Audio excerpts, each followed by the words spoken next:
कारण का प्रत्येक जण एक शब्द वापरत होता जो मला प्रिय नाहीये, तो म्हणजे रिडेव्हलपमेंट. कारण का तुम्ही रिडेव्हलपमेंट म्हणता तेव्हा आपली बिल्डिंग मोठी होईल, चांगली होईल, त्याच्यात सुविधा येतील, हे तुमचं बरोबर आहे. पण मी ज्या जबाबदारीची ते उभी आहे तेव्हा ती तुम्ही रिडेव्हलपमेंट म्हणलं की मला पोटात गोळा का येतो. कारण का मी विचार करते आता ही बिल्डिंग आहे 3 मजली, आता ती किती मजली होणार, तर 10, 20, 30, 40 माहिती नाही. त्याच्यानंतर मग हा रस्ता जर इथे 30 मजली बिल्डिंग झाली तर तुमच्या गाड्या 2 व्हीलर 4 व्हीलर ह्या रस्त्यावरनं कुठे जाणार. हा रस्ता मोठा करायचा असेल तर जागा आहे का करायला. हा झाला ट्रॅफिकचा प्रश्न. नंतर आहे त्याच पुणेकरांना पाणी नाही आहे, तर आता आणखीन पाणी मी कुठून आणणार. त्याच्यानंतर कचऱ्याचं नियोजनाला त्या ताई कुठे गेल्या, त्यांचा सत्कार आपण केला. त्या स्वच्छ आणि ती टीम काम करतं, त्यांचं एकाच बिल्डिंगचं काम 4 पट होणार. म्हणजे कचऱ्याचं नियोजन, पाण्याचं नियोजन, ट्रॅफिकचं नियोजन, पोल्युशनचं नियोजन. आता हे रिडेव्हलपमेंटमध्ये माझ्या गणितात कुठे बसणार ही चिंता मला नेहमी वाटते. आणि माझं स्वतःचं एक मत आहे जे मी मागेही मांडले होते आणि हे बिल्डरांना न आवडणारं मत आहे. पण माझं म्हणणं आहे बिल्डर पण आपल्यापेक्षा कोणी काही वेगळे नाही आहे. आणि अर्बनायझेशन अनेक लोकांचं म्हणणं आहे is a huge opportunity. He opportunity आहे जर तुम्ही त्याचं प्लॅनिंग केलं तर, नाहीतर it's a recipe for disaster. कारण आज पुण्यामध्ये हे मी काही वैयक्तिक राजकीय म्हणून म्हणत नाही, तुम्ही जसे इथले नागरिक आहात तशी मी या शहराची नागरिक आहे. आणि शहरावर आपण सगळेच प्रेम करतो. ज्या शहरातून आपण येतो त्याच्याबद्दल आपल्याला प्रेमच असतं, एक बॉन्ड असतो. आणि आपण कशासाठी येतात, मी आता सत्कार करताना 4-5 लोक भेटले, आम्ही तुमच्याच कडचे आहोत. कुठले आहात, मग एक म्हणला बेलसरचा आहे, एक म्हणला केडगावचा आहे, ते कोण दौंडचं, कोण पुरंदरचं, कोण बारामती, इंदापूर, सगळ्या भागातून भोर, वेल्हा, मुळशी सगळे इथे पुण्याला काय येतात. चांगल्या दर्जाचं शिक्षण, क्वालिटी ऑफ लाईफ, हॉस्पिटल आणि एक अर्बन आयुष्याची आपल्याला सगळ्यांना सवय झालेली. गावाकडे खूप इच्छा होते जायची, पण 2-3 दिवस गावाला गेलं की मग इथली रुखरुख लागते, इथे आलं की तिथली रुखरुख लागते. त्यामुळे आपल्याला दोन्ही हवं असतं की एक वीकेंडला गावी जायचं, पण सोमवार ते शुक्रवार इथली सिस्टम, ती धावपळीची सवय लागली आपल्याला. त्याच्यामुळे अर्बनायझेशन हा फिनॉमिनन आहे, तो बदलणार आहे का, तर नाही, तो पुढेच जाणार आहे, मागे नाही. आता अश्विनी ताईच मला प्रश्न विचारत होत्या, आता मेट्रोचं काय, मेट्रोचं काय, मेट्रोचं काय. त्या मेट्रोचं बोलत होत्या तोपर्यंत मला फक्त कचरा, पाणी आणि ट्रॅफिकच दिसत होतं. आणि मेट्रोनी सगळे प्रश्न सुटतात. मी मेट्रोच्या विरोधात नाही, मी पूर्णपणे डेव्हलपमेंटच्या बाजूने. I represent modern India. त्याच्यामुळे मी डेव्हलपमेंटसाठी, मी जग फिरले, मी जगात देशात राहिलेले आहे. त्याच्यामुळे मी अर्बनायझेशनचा सगळ्यात मोठं प्रॉडक्ट मी आहे, इंटरनॅशनली मी आहे. कारण का मी परदेशी शिकले, परदेशी राहिले, मी दिल्लीत काम करते, देशाच्या वतीने अनेक वेळा परदेशी गेलेले आहेत, अनेक देश पाहिलेले. आणि नाळ शेवटी काद्याच्या वाडीला, बारामतीला जोडलेली आहे, कारण का सुरुवात तिथे झाली. त्याच्यामुळे जेवढा मला ब्लू चीज प्रिय आहे तेवढाच हुरडाही मला प्रिय आहे. त्याच्यामुळे त्या सगळ्या गोष्टी प्रत्येकाच्या, म्हणजे आपलं भाग्य की आपल्याला, म्हणजे आज तुम्ही बघत असाल, आपण खूप वेळा घरात बसल्यावर म्हणतो अरे पोरं उपमा पोहे खातच नाही, त्यांना ते नूडल्स कशाला लागतात. आणि त्याच्यातून इनोव्हेशन करून आपल्या महिलांनी आता बचत गटाचं काम तुम्ही बघितलं. आता नंदावहिनींच्या कष्टातून उभं राहिलेलं सगळ्यात चांगलं एक्झिबिशन जे असतं ते म्हणजे आपली भीमतडी जत्रा. त्या भीमतडी जत्रेत प्रत्येक आई बघत असते की ते मैद्याचे नूडल्स नको, गव्हाचे असतील किंवा बाजरीचे, ज्वारीचे असतील तर ते ती घेते, कारण का मुलांना मैदाच आवडतो. काही असेल ते फ्राईड आणि स्टीम मधला प्रकार आहे. ती किती असलं तरी चकली जर तुम्ही ओव्हनमध्ये केली, तिला तळलेल्याची गंमत नाही. पण ह्या गोष्टी असतात, समाजाबद्दल आपल्यालाही बदलावं लागतं. हे सगळं करत असताना हा सगळे अर्बनायझेशनचे इश्यूज आहेत. सगळ्यांची मुलं इंग्रजी, आपण सगळे मराठीवर प्रेम करतो, पण सगळ्यांची मुलं आता SSC नाही, नवीन जनरेशनची CBSE आणि आता IB चे खोल निघाले, त्याच्यात जातात. हे मी माझ्या पण मुलं लहान होतीचा तेवढा मोठा फेज आहे. मी SSCची प्रोडक्ट आहे. माझी मुलं ICSE मध्ये गेली. आमच्या घरातली आता पुढची पिढी ही CBSE मध्ये जाते. म्हणजे SSC आणि ICSEचा पण डिमांड नाही राहिला आता, कारण त्या CBSE कॉम्पिटेटिव्ह एक्झाम्सला चालू. तुम्ही ह्या सगळे खूप बदल आपल्या सगळ्यांच्या आयुष्यात वेगळा. यांचा पेपर बघा, यांचा पेपर यांना आवडणार नाही मी बोललेलं, पण ही माझी शेवटची पिढी असेल जी आजही सकाळी पेपर वाचते. किती लोक इन्क्लुडिंग म्हणजे तुम्ही वाईट वाटून घेऊ नका, पण अनेक पत्रकार पण मला भेटतात. त्यांना मी विचारते की हा सकाळी अग्रलेख वाचला का? ते म्हणजे ना आज वेळ नाही झाला ना, आता ना आमच्याकडे पेपर येत नाही, आम्ही सगळं ऑनलाईन वाचतो. It's technology driven. ते कोविडमध्ये जो पेपर बंद झाला तो अनेक ठिकाणी बंदच झाला, खरं आहे की नाही? त्याच्यामुळे ह्या सगळ्या गोष्टी आणि काही दिवस मला तर भीती वाटते की आमच्यासारख्या लोकांना सकाळी पेपर वाचल्याशिवाय दिवस सुरू म्हणजे जसे दात घासतो तसा पेपर वाचतो. आणि नवीन पिढी म्हणते काय पेपर वाचत बसले आहे, ते हातात घेतात ना. आणि कालचीच बातमी आहे की काल तुला वाटली, मला डिटेलमध्ये पाहिजे, मला हेडलाईन नको आहे फक्त. त्यामुळे हा एक मोठा परिवर्तन व्हायला लागले तंत्रज्ञाना. मला तर खूप भीती वाटते. आता हे सगळे कॅमेरामॅन आहेत, त्यांचा एक मोठा प्रश्न आहे. काही वर्षांमध्ये कॅमेरा नॉन एक्झिस्टंट होणार आहे, कारण का तो रिपोर्टरच हातात मोबाईल घेऊन सगळीकडे आम्हाला दिसतोय. त्याच्या पुढचं सांगते, यांना फील्डवरच्यांना तरी काम आहे, त्याच्यामुळे तुम्हाला अजून थोडी वर्ष आहे. परवा मला एका चॅनलवाल्यांनी एक आर्टिफिशियल इंटेलिजन्सचा रिपोर्टर पाठवला. तिचं नाव सायली आहे मला वाटतं, मी पाहिला तो. ती स्वतः रिपोर्टिंग करते, फॉरेनर लुकिंग मुलगी आहे. तर मी तिला म्हणले हे कुठलाच फॉरेनर रिपोर्टिंग? ते म्हणले नाही, आर्टिफिशियल इंटेलिजन्समध्ये थोड्या दिवसांनी TV चॅनलला तुम्हाला रिपोर्टर लागणार नाही, तुम्हाला अँकर लागणार नाही. आर्टिफिशियल इंटेलिजन्सचीच कोणीतरी मुलगी किंवा पुरुष आपल्याला बातम्या सांगेल. सुरू झालेलं आहे. ती सायलीचं आता इमॅजिन करा. आणि तिला आता इंडिजिनस करणं म्हणजे ती भारतीय कशी दिसेल, साडी कशी नेसेल वगैरे वगैरे, ते सगळं पुढे होईल. ती सायली एकदम फॉरेनर आहे दिसायला, आणि ती मराठीमध्ये वगैरे बोलत असते. ती खूप गमतीशीर वाटतं, पण हा बदल व्हायला लागला. त्यामुळे आपल्या सगळ्यांच्या आयुष्यात एवढे मोठे बदल टेक्नॉलॉजी आणि तंत्रज्ञानामुळे होणार आहेत. आणि हा एक इश्यू. दुसऱ्या बाजूला अर्बनायझेशन, म्हणजे एकीकडे AI मध्ये जाणाऱ्या नोकऱ्या, दुसरीकडे आपल्याला लागणारी गरज, आपलं होणारं अर्बनायझेशन आणि त्याचे चॅलेंजेस. त्याच्यामुळे infrastructure announcement. I am not a big one for infrastructure. मला इन्फ्रास्ट्रक्चरची भीती वाटते. काही लोकांना खूप वाटतं बिग इन्फ्रास्ट्रक्चर प्रोजेक्ट्स, आम्ही ब्रिज बांधले, आम्ही मेट्रो बांधली, खूप. हो, पण माझं क्वालिटीचं आयुष्याचं काय झालं?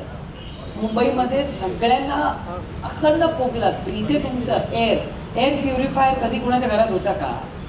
आपण घराच्या बाहेर कशाला पडायचं? मोकळा श्वास जाऊन गार्डनमध्ये घ्यावा. दिल्लीत आता आम्हाला म्हणतात तरी तुम्ही गार्डनमध्ये जाता? म्हटलं हो का? नको नको, गार्डनमध्ये वॉक करायला जाऊ नका, घरात बसा, म्हणजे तुम्हाला खोकला होणार नाही. कधी ऐकलंय का? म्हणजे दिल्लीमध्ये वॉकला जाणं म्हणजे आजारी पडण्याचं लक्षण आहे. आपल्याला सगळ्यांना काय शिकवलं? व्यायाम करा, सकाळी उठून वॉकला जा. तुम्ही सगळे बघा, आता इथे कोणतरी टेकडीवरचं भेटलं मला. आपली इथली टेकडी कुठली? तळजाईचं कोणीतरी भेटलं. ताई तळजाईला राहतात, त्यांची मुलगी चार्टर्ड अकाउंटंट. आता तळजाईला गेलं, घरातून आई काय म्हणणे, उठ लवकर आणि पळून ये, जरा आळस बंद कर तुझा. आता आई म्हणते नको, बाहेर जाऊ नको, तू बेडमध्ये पडलास तरी चालेल, पण बाहेर. This is a huge crisis boss. आणि कशामुळे एवढं पोल्युशन होत आहे? Continuous infrastructure projects. मी पुन्हा मी इन्फ्रास्ट्रक्चरच्या विरोधात नाही, पण स्ट्रक्चर्ड डेव्हलपमेंट झाली पाहिजे. पब्लिक ट्रान्सपोर्ट इम्प्रूव्ह झाल्याशिवाय metro is doing nothing for. तुमच्या दारात येणार आहे का मेट्रो? इथे उतरून तुम्ही 3 किलोमीटर चालत जाणार आहात का? तेवढे फुटपाथ आहेत का? आपण न्यूयॉर्कमध्ये राहत नाही. न्यूयॉर्कमध्ये अखंड ब्लॉक, सगळं infrastructure has to be integrated with each other. लोक म्हणतात आपण सिंगापूर करू, शांघाय करू. ते सगळं जे इंटिग्रेट झालं. फुटपाथचा पत्ता नाही, पण मेट्रो चालू आहे. मी स्वतः चालते म्हणून मी ह्याच्यावर बिनधास्त टीका करू शकते, कारण मी स्वतः सगळ्यात जास्त चालते. कुठल्या त्या राज्यामध्ये कुठल्या जिथे गावात जाते मी वॉकला जाते. नाशिकचा फुटपाथ सांगू शकते, पुण्याचा सांगू शकते, धुळ्याचा सांगू, कारण का बाय नेचर मला वॉक आवडते. ते पुण्यामध्ये मी निसर्गावरनं अनेक वेळा घरी चालत जाते. रात्री कळतं ना फुटपाथवर काय कोण कितने पाणी नाही. त्यामुळे स्मार्ट सिटी झाली, पण मला फुटपाथ नाही आहे. तुमच्या मेट्रोचं काय करू मी मेट्रोच्या विरोधात नाही आहे, पण traffic control is an integrated program. सगळे या सुपर बसेस आहेत. मुंबईमध्ये आम्ही का ट्रेन घेतो? घाटकोपरला मी गाडीने नाही जात, मी ट्रेनने जातो. माझा वेळ वाचतो का? पण तिथे कोणीतरी घ्यायला येतो, मग ती गाडी इंटिग्रेटेड असतं सगळं. पण मग आपण तसं पुण्यात करतोय का? त्याच्यामुळे इंटिग्रेटेड डेव्हलपमेंट ऑफ प्रोजेक्ट, त्याच्यामुळे नुसतं हा बिग तिकीट प्रोजेक्ट्स बसून that is not development. Urbanisation म्हणजे मोठ्या बिल्डिंग नाही, त्याच्यात गार्डन आहे. कारण आता आमच्याकडे दिल्लीमध्ये आमच्या घराच्या मागे सगळ्यात मोठं गार्डन आहे, पण पोल्युशनमुळे जातच येत नाही. थंडीमुळे आणि पोल्युशन वाढलं, मग सगळे मास्क लावून फिरत आहेत. अरे what is our quality of life यार. मग चला गावाकडे, मग गावाकडे गेलो 2 दिवस राहिलो की आपल्याला पण रुट लागते, चला परत. तर हे खूप कॉम्प्लेक्स झालेलं आहे.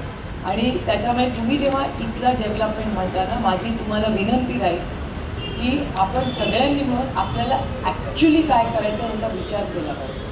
तुम्ही रिडेव्हलपमेंट म्हणता, मी रिडेव्हलपमेंटच्या विरोधात नाही, पण रिडेव्हलपमेंट करताना होणारं एअर पोल्युशन, नॉईज पोल्युशन, तुमची कनेक्टिव्हिटी, तुमचे रस्ते, तुमचा कचरा, तुमचं पाणी, या सगळ्याचा अभ्यास आपल्याला करावा लागेल. We have to go the other way round. आपण बिल्डिंग आधी बांधतो आणि नंतर विचार करतो, अरे अच्छा ह्याला पाणी नाही का, आणि बिल्डर सही करून देतो की पुढचे 2 वर्ष मी तुम्हाला पाणी देईन. तो कॅन देतात आणि मग आम्ही गेलो की आम्हाला पकडतात आणि मग विचारतात, मग तुम्ही परवानगी का हो दिली? तुम्हाला माहिती होतं ना पाणी नाही, कचरा नाही, रस्ता नाही, मग कशाला परवानग्या दिल्या? परवानगी मी नाही ना दिली, तिनं कॉर्पोरेशनने दिली. कॉर्पोरेशन म्हणतो आम्ही दिली, आमच्या सिस्टममध्ये ऑल बॉक्सेस आर टिक. त्याचं वर्क आहे. आणि त्याच्यामुळे हे परत सगळ्यांना न आवडणारं स्टेटमेंट आहे माझं, पण मी ते करणार आहे. कारण का मी एक नागरिक आहे इथली. 6 महिने पुण्याची सगळी डेव्हलपमेंट बंद करा, 6 महिन्यासाठी.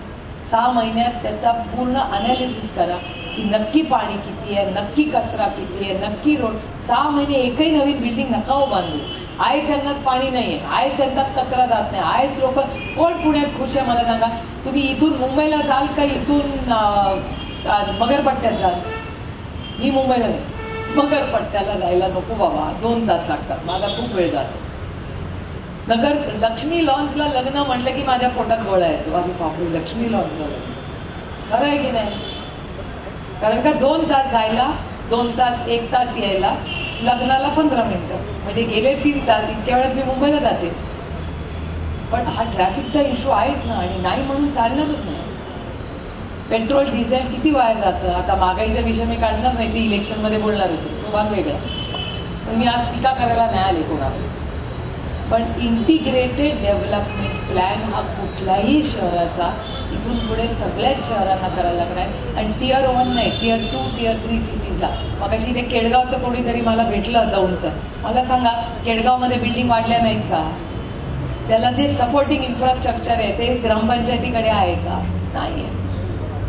इथे खडकवासल्याचं पाणी, सगळ्यात मोठा मुद्दा, मी जेव्हापासून खासदार झाले तो मी मुद्दा मांडतो की खडकवासल्याला, डोंढ्याला ज्या पद्धतीने बिल्डिंग्स येत आहेत, त्यांचे STP प्लांट्स नाही आहेत.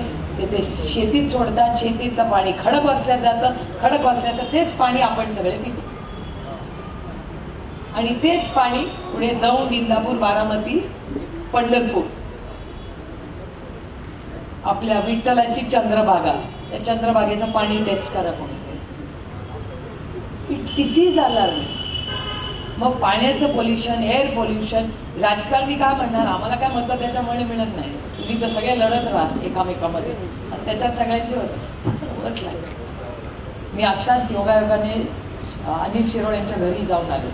माझ्या आणि त्या कुटुंबाचे अनेक वर्षाचे अतिशय जवळचे संबंध. एका वेगळ्या विचाराच्या पक्षात काम करतात. मी आणि त्यांनी पार्लमेंटमध्ये 5 वर्ष एकत्र काम केले. अतिशय सुसंस्कृत ओरिजिनल BJPचा माणूस, ओरिजिनल, हे 2.0 वाला नाही, ओरिजिनलवाले चांगले आहेत. आमची त्यांच्याशी राजकीय लढाई आहे, वैयक्तिक लढाई नाही. अतिशय सुसंस्कृत कुटुंब. त्यांच्याशी मी आता तोच इन्फ्रास्ट्रक्चर, म्हणजे त्यांना माझा माहिती असलेलं पुणे आणि आजचं पुणे जमीन आसमानाचा फरक आहे. ठीक आहे, माझ्या लहानपणाचं पुणे सोडून द्या, आम्ही तर रस्त्यावर सायकली चालवायचो, इथे तर सगळं शेतीच होती. काय होतं इथे, तुम्ही पण आला असाल जे 10-20 वर्षापूर्वी आले, तुम्हाला आता इथं माहितीच आहे, तुम्ही तर पाहिलेलं आहे, इथेच लहानाच्या मोठ्या झाल्या. अर्बनायझेशनला माझा कुठलाही विरोध नाही, पण ते स्ट्रक्चर्डच झालं पाहिजे आणि प्लॅन्ड. आणि मी तुम्हाला पुन्हा पुन्हा सांगते, मी तुम्हाला भीती दाखवत नाही, पण ह्या वर्षी सगळ्यात मोठं आव्हान असणार आहे ते म्हणजे पाणी. आता मी उजनीला उद्या जाणार आहे, इंदापूरला. उजनीमध्ये मागच्या वर्षी यावेळी 100% उजनी भरलं होतं. आता प्लीज माहिती काढा किती टक्के उजनीचं पाणी. टँकर माझ्या लोकसभा मतदार सुरू झाले. जलजीवन मिशन सारखा सुपर डुपर प्रोग्राम केला केंद्र सरकारने. 50% आपण दिले, 50% केंद्र सरकारने दिले. चांगल्याला चांगलं म्हटलं पाहिजे. माझ्याकडे टाक्या झाल्या, घरात नळ आला, पण नळाला की मी टीका करत नाही केंद्र सरकारवर, पण लेट्स बी प्रॅक्टिकल. कधीतरी सगळेच मिळून we are on the same side. आम्ही म्हणतोय का तुमची ती स्कीम वाईट आहे? तुम्ही चांगली स्कीम आणली. महाराष्ट्र सरकारने पैसे तेव्हा उद्धवजींचं सरकार होतं, इथून आपण 50% दिले, त्यांनी 50%, सगळ्यांनी आपापली जबाबदाऱ्या केल्या. पण नॅचरल रिसोर्सच नाही ना. आणि पुणेकरांना मी पुन्हा सांगते, मी तुम्हाला घाबरत नाहीये, पण पुण्यामध्ये वॉटर पाण्याचा खूप मोठं आव्हान पुढच्या काही महिन्यात आपल्याला भोगावं लागणार आहे. आता त्याचं नियोजन कोण करतंय का नाही मला माहिती नाही. मी ते सातत्याने ज्यांच्याकडे मांडायचं तिथे लोकप्रतिनिधी म्हणून, नागरिक म्हणून दोन्ही पद्धतीने मांडतो. सरकार काय करतंय आय नो आयडिया. आणि मग रिडेव्हलपमेंट. ही 3 मजली आता करायची का 20-25 मजली? याचा विचार हा तुम्ही नाही करायचा. आज जे सत्तेमध्ये सरकार आहे, सरकार हॅज टू ॲनलाइज. नुसतं स्मार्ट सिटी, मला खरं सांगावं 10 वर्षात स्मार्ट सिटीच्या प्रोजेक्टचं झालं काय? कुठली गोष्ट पुण्यात स्मार्ट झाली? मला 5 गोष्टी सांगा की हो बाबा 10 वर्षात ना त्या माणच्या आयुष्यात बदल झालाय. तुमच्या आयुष्यात बदल काय झालाय? ट्रॅफिक वाढला, पोल्युशन वाढलं, महागाई वाढली, पगार किती लोकांचा वाढला मला माहिती नाही, AI नोकऱ्या तर गेल्या आणि कॉन्ट्रॅक्टवर वाढली, परमनंट कमी झालं. तर चॅलेंजेस आहेत ना. कुणाचंही सरकार असलं तरी मी फक्त वैयक्तिक एका सरकारच्यावर पॉलिसीज नाही करत, पण 5 वर्ष 24/7 पाण्याची जाहिरात केली होती की नाही? झाली का 24/7? कुणाला तरी पाणी आहे का? मी पण पुण्यात राहते, मला माहिती किती तास पाणी येतो आणि किती टँकर येतो. कुठल्याही सोसायटीत गेला ना पहिला मला असतं, तुम्ही खासदार आहात ना, टँकरची सोय करा. कॉर्पोरेशन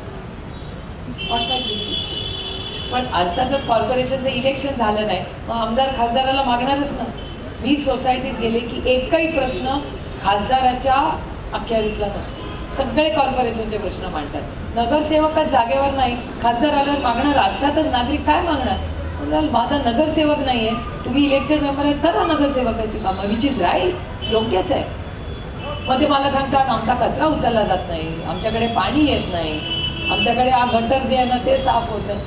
बरोबर आहे ना. नागरिक जाणार, तुम्ही जाणार आहेत का कॉर्पोरेशनला? कोण भेटणार आहे तुम्हाला? कसं जाणार? It's not possible. आणि तो एकटा म्युन्सिपल कमिशनर करणार किती लोकांचं? इट इज नॉट पॉसिबल ना. किती मी म्हणलं, नाव आणला, 50 चपात्या 100 चपात्या लागू. आम्हाला दोघींना सांगितलं की तुम्ही आता 1000 चपात्या लागा. शक्य नाही. किती आमच्या दोघींची इच्छा झाली. कसं आहे, तो एक म्युन्सिपल कॉर्पोरेशन काय नगरसेवकांची काम नाही करू शकत. तो अर्ध्यांना ओळखत पण नाही. तो 3 वर्ष राहणार, 4थ्या वर्षी जाणार. त्याला काय माहिती? नगरसेवक तुमच्या 24 तास सुखदुःखात असतो. पोराला पोलिओचे ड्रॉप्स द्या, नाही तर कोविडचे इंजेक्शन द्या. असतात की नाही नगरसेवक? मग नगरसेवक आहे कुठे? तो धावपळ करतो बिचारा. आता कोण तिकीट पण मागत नाही. मला खूप प्रेमाने म्हणतात की आता ना तुमचं इलेक्शन होऊ द्या ताई. हां, मग आपली विधानसभा येईलच ताई, मग ते करूया. मग आमचं बघू, आमचं काही आग्रह नाही आणि आमची 25पर्यंत थांबायची तयारी आहे. असंच झालंय ना. तुम्ही विचार करा, तुम्ही त्यांच्या जागेवर असते तर रोजची धावपळ, त्यांचे फोन कमी झालेत का? आजही पाणी नाही आलं तरी त्यात तुम्ही व्यक्तीला फोन करता. म्हणून तुम्ही नगरसेवकच नाही. त्यामुळे हायली पुणे शहर, Satara road is highly complex. आणि ह्या पद्धतीने जर डेव्हलपमेंट झालं तर 5-10 वर्षामध्ये तुम्हाला आणि मला ह्या शहरात राहणं अशक्य होणार. अशक्य. आणि तुम्ही धावून धावून कुठे पळणार? इथून डोंजाला जाणार. ठीक आहे, मग डोंजे पण खराब होता लागला ते एवढ्या डेव्हलपमेंट. त्याच्या पुढे आणि कुठे जाणार? त्या जंगलात जाऊन राहणार. मग तिथे फॉरेस्ट लँड आहे, तिथे जमीन आहे तुम्हाला. आणि मग तुम्ही म्हणणार बिबट्या आमच्या घरात येतो. अरे बिबट्याची काय चूक? तुम्ही बिबट्याच्या घरात गेलाय, तो नाही तुमच्या घरात आलेला. त्यामुळे आहे ते खूप कॉम्प्लेक्स इश्यूज आहेत आणि ह्याच्याबद्दल खरंच. आणि त्याला जबाबदार सिस्टम आणि आम्ही आहोत. त्या सिस्टमचे आम्ही पण अविभाज्य भाग आहोत.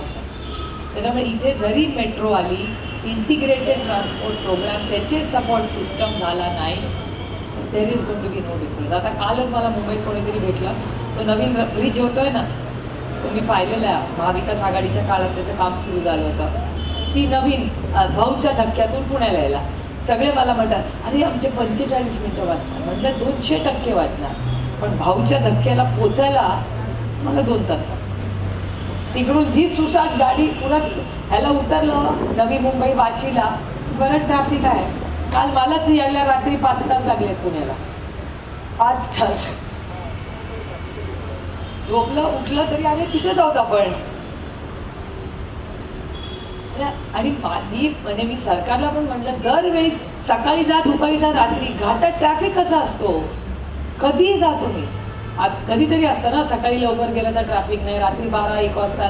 काल मी 2 वाजता पोचले पुण्यात, पण ट्रॅफिकच होता. त्यामुळे या सगळ्या गोष्टीचा आपण गांभीर्याने विचार करा. माझ्या सगळ्या गृहनिर्माण सोसायटीजला पण माझी अतिशय विनम्र विनंती आहे की आपण सगळे चर्चा, हे बघा नगरसेवकांना विचारत आहे, आपण सगळे, मला असं वाटतं त्याचा एक ॲक्च्युली एक प्लॅन केला पाहिजे की इथे सोसायट्या झाल्या किंवा तुम्हाला हाईट रिस्ट्रिक्शन्स काय आहे, तर किती तुमचे म्हणजे लोकसंख्या किती वाढणार, त्याला सपोर्टिंग पाणी कचरा ट्रॅफिकचे काय सोल्युशन आहेत. आपण एखादा एक्सपर्ट बोलू, कॉर्पोरेशनकडे असतील ते एक्सपर्ट्स हे आपल्याला गाईड करायला. हां, ओखली इन्स्टिट्यूटला विचारू, एक इंटिग्रेटेड प्रोग्राम सगळे मिळून करू ना, की मग गार्डन्स कुठे यायला पाहिजे, उंची वाढणार आहे तर कुठली वाढणार आहे, पाणी कुठून आणणार आहे, लाईट.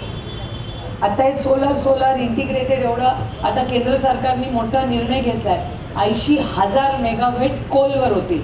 मी विचार करते इकडेकडे सोलर हायड्रोजन एवढं सगळे इंटिग्रेटेड ग्रोथ सगळे टीव्हीच्या जाहिरातीत दिसत आहे. मग 80,000 मेगावॅट कोल कशाला पाहिजे नवीन, ज्याला मेगा प्रोजेक्ट्स म्हणतात. असे मेगा प्रोजेक्ट्स किती अप्रूव्ह झालेत केंद्र सरकारमध्ये, ह्याचा आपली गरज पण वाढली ना. आणि इंटिग्रेटेड कोल बेस्ड, एकीकडे तुम्ही म्हणताय एवढं सगळं ग्रीन रेव्होल्युशन होत आहे, मग ग्रीन रेव्होल्युशन जर होत असेल तर 80,000 मेगावॅटचे मेगा प्रोजेक्ट्स कशाला लागतात या देशात. त्याचा अर्थ इथे गॅप आहे ना, कारण ही जे ग्रीन सगळी जी एनर्जी आहे ना, तिची क्वालिटीमध्ये इश्यूज आहेत, त्याच्या स्टोरेजमध्ये इश्यूज आहेत.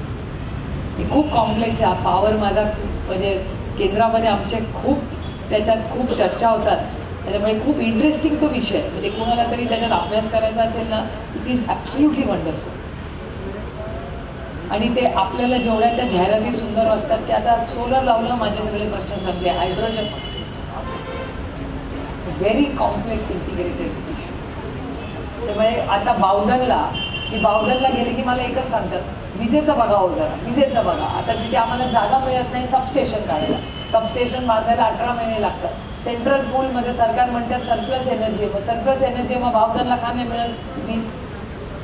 बावधन सारख्या ठिकाणी मला ॲक्च्युली एम्बॅरेसिंग होतं, मला लाज वाटते तुम्हाला सांगायला, माझ्याच लोकसभा मतदारसंघ की तिथे वीज नेण्यासाठी किती अडचणी आम्हाला येतात, आव्हानं. शेवटी मी सांगितलं की मी उपोषणाला बसले. मग लोक म्हणले अरे म्हटलं दुसरा मार्ग काय मला लोकप्रतिनिधी म्हणून. जर सरकार बावधन सारख्या ठिकाणी वीज द्यायला यशस्वी होत नसेल तर लोकप्रतिनिधीकडे मार्ग काय दुसरा. आणि माझा लोकसभा मतदारसंघ आहे, माझी नैतिक जबाबदारी आहे त्यांना वीज देणे. 21व्या शतकात बावधनला जर सरकार वीज देऊ शकत नसेल तर shame on the entire system. त्यामुळे ह्या सगळ्या, त्याच्यामुळे तुम्ही पण हा इंटिग्रेटेड करताय, त्याच्यात विजेचा पण विचार घ्या. Parking, smart city is a failed program. काही विषय इट्स नॉट अ प्रोग्राम. कोणी त्याच्याबद्दल काय बोलत नाही बघा आता. त्यामुळे कचरा, पाणी, वीज, ट्रॅफिक, पार्किंग एवढे सगळे आणि पब्लिक ट्रान्सपोर्ट एवढी सगळी मोठी आव्हानं तुमच्यासमोर आहेत. आणि हे या सातारा रोडसाठी जर आपल्याला काही स्पेसिफिक करायचं असेल तर या सगळ्याचं आपण सगळे बसून गोखले इन्स्टिट्यूटने जसं विशाल तांबेंनी सजेस्ट केलं तसं एक इंटिग्रेटेड प्रोग्राम करू. त्याच्यात काही लोकांना थोडंसं पुढे थोडंसं मागे करावंही लागेल, काही लोकांना त्यागही करावा लागेल. म्हणजे जागेचं रस्ते वाजवण्यासाठी डबल टिअर जर आपण रस्ते करणार असतील तर डबल ब्रिजेस होणार का 5 वर्षात, तर मला नाही वाटत. विशाल मला करेक्ट करा, तुम्ही कॉर्पोरेशनमध्ये काम करता, पण 5 वर्षात 24/7 तर फेल झालंच. पण मला नाही वाटत कुठलाही मोठा एक पण ब्रिज गेल्या 5 वर्षात पुणे शहरात झालाय. आपल्या तर भागात तर नाहीच मोठा ब्रिज. कुठला? तो आमचा आहे, तो तुमचा नाही. हे बघा, आमचा केंद्राचा रस्ता आहे, तो तुमचा काही संबंध नाही. क्रेडिट घेऊ नका, तुम्ही कॉर्पोरेशनचं बोला. ते बघा हसताय, तो केंद्र सरकारचा गडकरी साहेबांनी केलेला रस्ता आहे. तो तुमच्या किटीमध्ये येत नाही. तुमचे कॉर्पोरेशनच्या ब्रिजचा हिसाब द्या 5 वर्षाचा. पुण्यामध्ये झाले का मोठे ब्रिज? पण 5 वर्षात नाही झाले ना. हा बघा, म्हणजे 5 वर्षामध्ये पुणे शहरामध्ये कुठलाही मोठा नवीन ब्रिज झालेला नाही. मेट्रोचं काम सुरू झालंय मान्य, पण metro is not a solution to your problems. म्हणजे तुम्हाला मोदक दाखवून सांगते तुमचं रोजचं जेवण चांगलं होणार आहे. Modak is not your solution. तुमचं सोल्युशन इज रोटी सब्जी दाल चावल. रोटी सब्जी दाल चावल का पता नहीं, मोदक रेडी हो रहा है, वो हो रहा है. आणि सगळं मला गंमत एवढी वाटते, मेट्रोला सगळ्यात जास्त पैसे लागतात, त्याच्यासाठी यांना पैसे आहेत, पण ST साठी पैसे नाही. त्यांना रस्त्याला चांगला बस स्टॉप करायला पैसे नाही. तुमच्या रोजच्या ज्या इंटरनल बसेस आहेत PMTच्या, त्याच्यासाठी पैसे नाही. म्हणजे हिऱ्याचा हार घ्यायला पैसे आहेत, पण घरात व्यवस्थित राहायला जे काय चादर बेड लागतं त्याच्यासाठी पैसे. It I just shocking. जे इलॉजिकल आहे. मग तुम्ही गटाराची कामं, फुटपाथ का नाही चांगले करत? तुम्ही बस का नाही चांगल्या करत? कचरा का नाही चांगला करत? पाण्याचे प्रश्न, याच्यासाठी हे सगळे मला किती करतात गेलं की कॉर्पोरेशनवर. आम्हाला स्ट्रीट लॅम्पसाठी पैसे पाहिजे, आम्हाला फुटपाथसाठी पैसे पाहिजे. म्हणजे मेट्रोचे पैसे घ्या ना फुटपाथला, मेट्रोचे पैसे घ्या ना ड्रेनेजला, मेट्रोचे पैसे घ्या ना तुमच्या स्ट्रीट लाईट्सला, किंवा सेफ्टी सगळे जे TVs लावतात त्याला का नाही पैसे? मोठं मॉनिटरिंग का नाही करत संपूर्ण ह्याच्यात? फिल्टर्ड वॉटर का नाही गेले? मेट्रोला 1000 कोटी रुपयाची मेट्रो आहे. I don't want a metro. मला PMT, रस्ता, फुटपाथ हे आधी करा, त्याच्यानंतर मेट्रो करा. Priority of the government, order of preference. Metro ही झालीच पाहिजे, पण ती आजच्या ऐवजी 2 वर्षांनी झाली असती. पुण्याचं पहिलं रोड, इन्फ्रास्ट्रक्चर, कचरा, वीज हे केलं असतं आणि मग मेट्रो केली असती. थोडं बिन बेटर ऑप्शन, असं माझं वैयक्तिक मत आहे. तुमचं काय वेगळं असेल तर I am happy to have a discussion.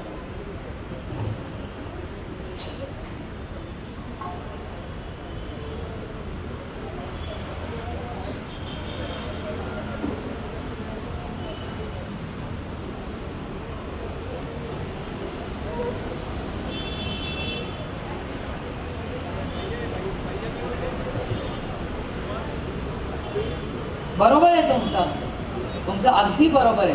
म्हणजे नाला सफाई ही इथे होत नाही आणि सगळ्या नाला सफाईंवर रस्ते आणि इन्फ्रास्ट्रक्चर झाले, त्याच्यामुळे पुण्यात असणारे नाले बंद झाले, त्याच्यामुळे आपले प्रॉब्लेम्स वाढले. आणि ते पाणी नदीला, चंद्रभागा. ऍक्च्युली म्हणजे जर चंद्रभागेचं सगळ्यात कोण नुकसान केलं असेल तर आपण सगळ्यांनी मिळून केलं. We have to be guilty for all that. ते दुर्दैव आहे मला भाषण करतात. म्हणजे मी पंढरपूरला खूप आदराने जाते आणि मला चंद्रभागेबद्दल प्रचंड प्रेम आहे. आम्ही रामकृष्ण हरिवाले, त्याच्यामुळे मला इतकं दुःख होतं ते पोल्युशन बघून. आता इथून पण जाताना ते सगळा फेस दिसतो सगळ्या त्या नाल्यांमध्ये, किंवा दौंडला आणि इंदापूरला जे सगळं पाणी जातं उजनीमध्ये, उजनीचं पोल्युशन बघत. मध्ये आठवतं तुम्ही मासे मेलेले सगळे, त्या फ्लमिंगोज बघायला येतात की नाही तिकडे? सगळे पक्षी बघायला सगळीकडून येतात आता इंदापूरला. आम्हाला किती आनंद वाटतो. सगळंच आहे ना, फक्त आमचं नाही MIDCचं, इथून जातं ते. मग आता मेट्रो पाहिजे का तुम्हाला? हे सगळं रिसायकलिंग करून स्वच्छ पाणी पाहिजे, रिसायकलिंग पाहिजे ना. मग ते का नाही काम करत हे सरकार? पाणी फिल्टरेशनचे प्लांट सगळीकडे टाकायला नको का? प्रत्येक वॉर्डमधला कचरा जसा विशाल तांबेंचा एकही ट्रक बाहेर जात नाही, तसं विशाल तांबेंना पुढच्या 5 वर्षात निवडून आल्यानंतर त्यांनी असं नियोजन आता करावं की पाणी पण आमच्याकडेच internally filter. We'll have no option. मग ती मेट्रोचे 1000 कोटी नको, याला पैसे द्या आम्हाला. जी गरज आहे ती भागवा ना आधी. आणि तुम्ही म्हणताय तसे ते ब्रिज सगळे हे टाकले, मोठे मोठे पाईप्स, ते वाहून गेले, कचरा झाला, क्या पाया. त्यामुळे मला असं वाटतं की या सगळ्या जो तुमची इच्छा आहे ते सगळं आपण नक्की पूर्ण करू, पण विथ अ प्लॅन्ड वे. म्हणजे इथे पाणी, कचरा, वीज, ट्रॅफिक या सगळ्याची कनेक्टिव्हिटी नियोजन मला म्हणजे माझं खरंच म्हणणं आहे की big ticket programmes are useless for us. म्हणजे त्यांचं खूप मोठं असतं की एवढे मोठे आम्ही बिग इन्फ्रास्ट्रक्चर प्रोजेक्ट्स केले. अरे बेसिक इन्फ्रास्ट्रक्चर पहिला करू, उसके बाद डायरेक्ट पोरं कॉलेजला नाही जात, ते पहिलं शाळेत जावं लागतं, शाळा झाल्यावर कॉलेज. त्यामुळे पुण्याची पुढची जी काही डेव्हलपमेंट होईल ही अतिशय काळजीपूर्वक झाली पाहिजे. आणि सातारा रोड हा खूप महत्त्वाचा रस्ता आहे. म्हणजे नुसता राहण्याच्या पॉईंट ऑफ व्ह्यू नाही, शिक्षणासाठी अतिशय महत्त्वाचं आहे, आरोग्यासाठी महत्त्वाचं आहे आणि बिझनेससाठीही महत्त्वाचं आहे. त्यामुळे हे सगळं इथलं इन्फ्रास्ट्रक्चर आपल्याला कसं करता येईल आणि एक रोल मॉडेल पुण्यासाठी नाही देशासाठी करता येईल असा जर इंटिग्रेटेड ग्रोथ प्रोग्राम आपण केला तर खूप चांगलं. माझी सकाळ पुढारी तुम्हाला सगळ्यांना विनंती आहे, तुम्ही खूप डायलॉग्स घेता असे अर्बन इन्फ्रास्ट्रक्चरचे, तर ह्या सगळ्यामध्ये तुम्ही पण काही जर सूचना केल्या नागरिक म्हणून we are all on the same side. याच्यात राजकारण आणायचं, इलेक्शन टू इलेक्शन राजकारण करू, पण 5 वर्षामध्ये नो राजकारण डिस्कशन. त्याच्यात एक इंटिग्रेटेड प्रोग्राम करू. मी एक्सपर्ट्सलाही सजेस्ट करू शकते तुम्हाला काही. गोखले इन्स्टिट्यूटचं मार्गदर्शन घेऊ आणि एक प्रोजेक्ट करू आपण. तर तुम्हाला जर गोखले इन्स्टिट्यूटला कुणाला तुमच्या ग्रुपला जायचं असेल तर अजित रानडेंचे माझे अतिशय म्हणजे माझे खूपच जवळचे अनेक वर्षाची आमची मैत्री, तर मी अजित रानडेंना विनंती करू शकते आणि आपण ह्याच्यातून मार्ग काढू. आज रविवार सकाळ असला तरी आपण मोठ्या संख्येने आज इथे उपस्थित राहिला. एक चांगली चर्चा अर्बनायझेशनची तुमच्या सगळ्यांच्या सुरुवातीला तुम्ही ज्या सूचना दिल्या त्याच्यामुळे झाली. असंच आपण चांगलं काम इथून पुढे करत राहूया. पुन्हा एकदा ख्रिसमसच्या आणि नवीन वर्षाच्या आपल्याला मनापासून शुभेच्छा देऊन आपली रजा घेते. जय हिंद, जय महाराष्ट्र, जय आघाडी. धन्यवाद ताई.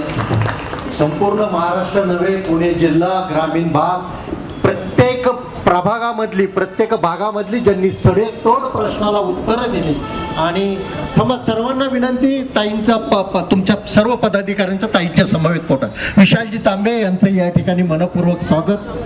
ताईंना विनंती या ठिकाणी पदाधिकाऱ्यांना संपूर्ण आपला फोटो एक अपेक्षित आहे. सर्व पदाधिकाऱ्यांना विनंती कृपया या ठिकाणी एकत्र या आणि एक चांगल्या प्रश्नांवर त्यांनी सडेतोड उत्तर दिलेलं आहे.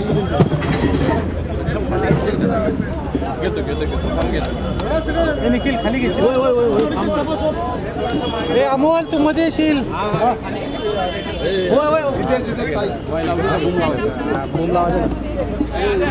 अरे अमोल हा पुढं खाली घेणार आहे, त्या माग आम्ही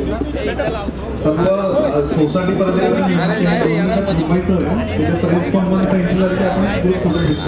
सर्वांना मिळते 2 मिनिटं येणार बाबा. बघ रे बघ बस का निखिल काय घे ना. थांब थांब थांब. ह्याच्या खाली नाही, ह्याच्या खाली नाहीत होणार. कुणाच्या आता एवढ्या खाली. अरे हा अमोलने खाली घेतला नाही. इथून मधून गॅप दे नाही दिली ना आता एवढी गॅप दे. तसं करा. गॅप दे गॅप दे. इथून हात लाव.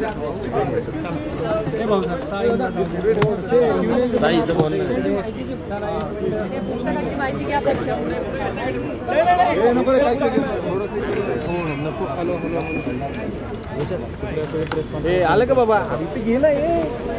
हो हो इथे मागे घे ना. अरे हे सचिनचं हे येतोय. हे सचिन कॅमेरा येतो रे तिथं. बघ अरे तो कॅमेरा येतो इकडे घे ना त्याला.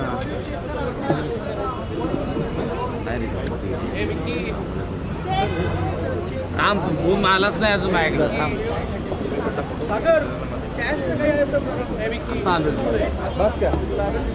फोटो नाही व्हिडिओ आम्हाला थोडं तिकडे घे ना.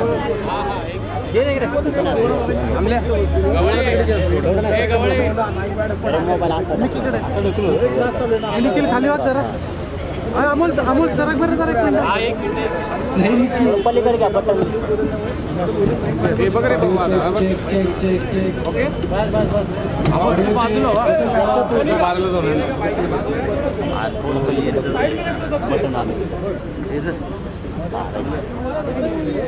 अरे मी मिळतं व्यवस्थित आमल्या हा मिळतं व्यवस्थित काय होतंय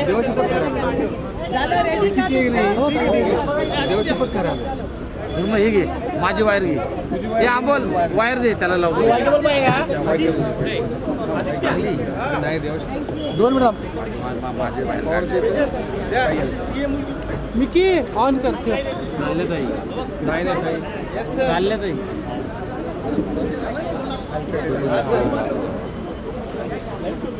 हे दे सजे अरे भिकार ही जागा तुला केली एवढी काय पेशंट सोडली घे ना पुढे हे राहू द्या राहू द्या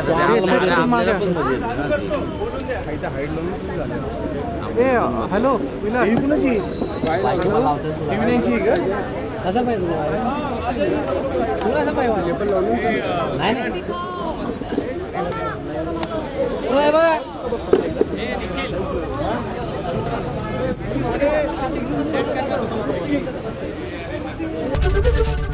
एबीपी माझा, उघडा डोळे बघा नीट.